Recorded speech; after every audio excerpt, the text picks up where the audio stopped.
राम राम।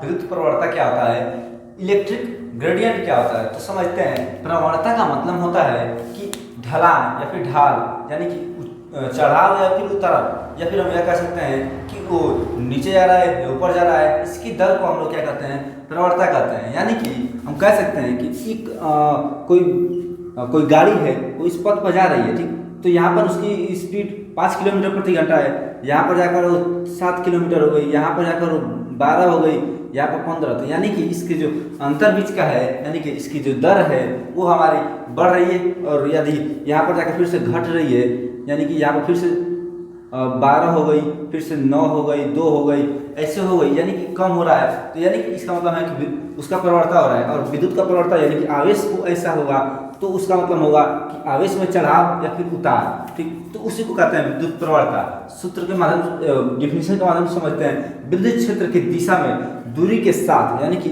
ये क्या एक आवेश है, इसकी एक विद्युत क्षेत्र होगा, तो इस विद्युत क्षेत्र में की दिशा, तो मान लीजिए इस विद्युत क्षेत्र की दिशा इधर की ओर है, तो विद्युत क्षेत्र की दिशा में दूरी के साथ, यानी इसकी दिशा में दूरी के साथ, यानी कि दूरी के साथ विभव परिवर्तन की दर को हम लोग क्या कहते हैं, विद्युत प्रवणता कहते हैं। कि दूरी के साथ इसमें कितना विभव परिवर्तन हो रहा है, उसी को हम लोग क्या कहेंगे, विद्युत प्रवणता कहेंगे। समझ में आया। और ये छोटी सी दूरी है, ठीक, और ये डेल्टा भी क्या है हमारा, तो डेल्टा भी हमारा छोटा सा विभव है। समझ में आया। तो यही होता है हमारा विद्युत प्रवणता का सूत्र। इसका मात्रक जो होता है वो होता है वोल्ट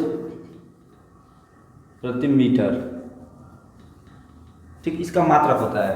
तो उम्मीद करते हैं आपको समझ में आया होगा। यदि इसके बारे में आपको फुल वीडियो चाहिए तो हमारे चैनल पर वीडियो में अपलोड किया गया, आप वहां पर जाकर अच्छे से एक्सप्लेन किया गया है, आप देख सकते हैं।